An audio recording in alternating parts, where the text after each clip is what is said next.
Cet accord de défense et de coopération militaire marque une distanciation critique entre le régime togolais et sa tutelle traditionnelle française, sa tutelle traditionnelle occidentale.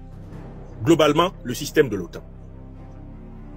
Ça, c'est la première conséquence. Je vous invite à noter. Togolaise, écrivez. C'est tendu désormais, très tendu, entre le régime de Faure Gnassingbé et le régime français d'Emmanuel Macron. C'est tendu désormais, très tendu, entre le régime de Faure Gnassingbé et l'OTAN.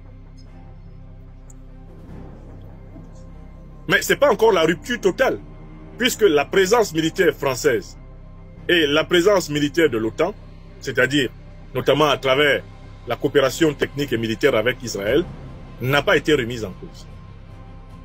Bon. Il y a une deuxième conséquence.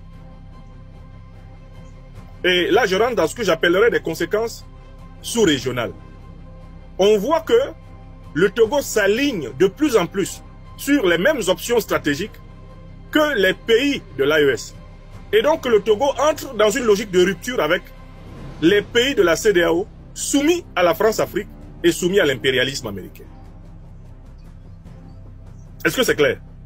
Deuxième conséquence, le Togo pose un pas de plus en dehors de la CEDEAO. Il faut s'attendre à une crise CEDEAO-Togo dans les très courts délais.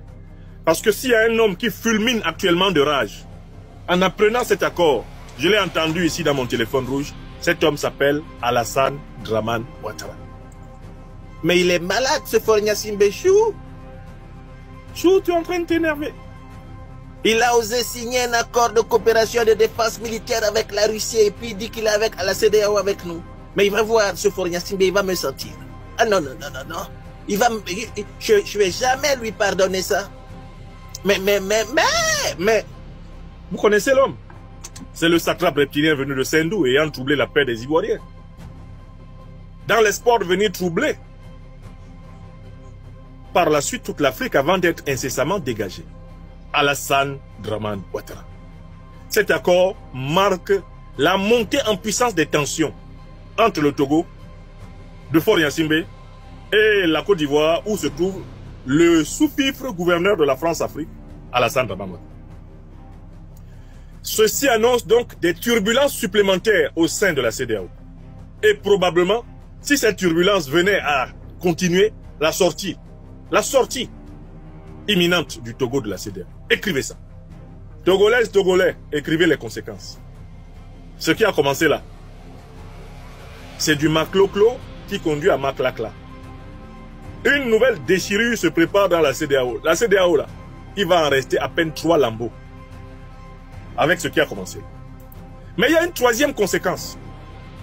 La troisième conséquence, c'est qu'une mutation tactique et stratégique a commencé au sein de l'armée togolaise elle-même. Puisque l'armée togolaise est une armée qui a été formée, créée par l'armée française. C'est une armée qui est rompue à la coopération avec les forces occidentales. Une nouvelle doctrine donc, de gouvernance, une nouvelle politique de défense est en train donc de se mettre en place au Togo. Puisque le régime de Faure Gnassingbé se prépare à ne plus dépendre de ses maîtres traditionnels. Il se prépare à vivre en contexte d'hostilité, comme vit aujourd'hui le régime malien du président Assimi Goïta, le régime burkinabé du président Ibrahim Traoré, le régime nigérien du président Abdourahmane Tchani. C'est-à-dire qu'une mutation de la doctrine militaire, de la doctrine sécuritaire est en cours. Et ça ne va pas être facile, puisque à l'intérieur de l'armée togolaise, il n'est pas certain qu'il y ait un accord total sur l'alignement sur l'AES et sur le réaxage vers l'Orient, c'est-à-dire vers la Russie, la Chine et consorts, à travers cet accord de défense. D'où je dis troisième conséquence, il faut s'attendre à des velléités de coup d'État à l'intérieur de l'armée togolaise au profit d'un officier favorable au néocolonialisme français et à l'impérialisme occidental. Écrivez ça. Tilana. Togolaises, Togolais, écrivez. écrivez. Ça fait partie des conséquences. Les conséquences, là, vous pouvez noter, Rififi garantie au sein de l'armée togolaise. Tentative de coup d'État d'inspiration néocolonialiste et france-africaine, ça c'est prévu. Faure Gnassingbé doit s'attendre à essuyer des tentatives de coup d'État sévères de la part de ses maîtres occidentaux et notamment des néocolons français. Ça va pas le louper.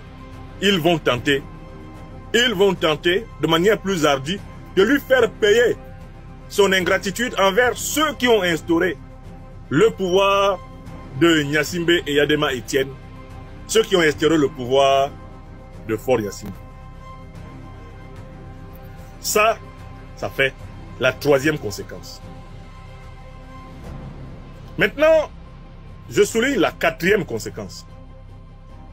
La quatrième conséquence, c'est que cet accord de coopération et de défense militaire avec la Russie va obliger les forces politiques togolaises actuellement en lutte pour la souveraineté populaire, pour la souveraineté démocratique, pour la souveraineté dans le choix de leurs dirigeants. Car en fait, le Togo n'a jamais été dirigé par quelqu'un qui a été élu par les Togolais depuis l'assassinat du président Olympio.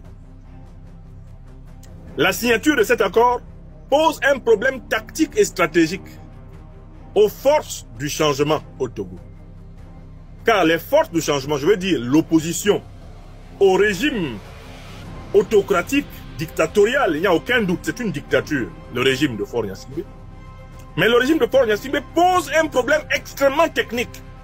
Et c'est un problème comparable à celui qui a été posé à un moment donné au Tchad par le régime de Mahamat Idriss Déby Itno à l'opposition tchadienne.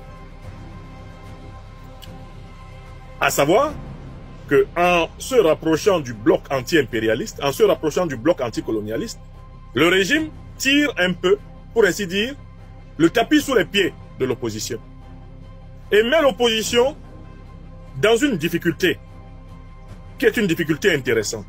L'opposition va-t-elle s'adosser sur le néocolonialisme français et l'impérialisme occidental pour faire face à Faure Gnassingbé qui désormais va être traité comme un ingrat par ses maîtres occidentaux, ou l'opposition va-t-elle réussir à demeurer dans l'anticolonialisme, l'anti-impérialisme, tout en se battant pour mettre fin à la dictature de Faure Gnassingbé?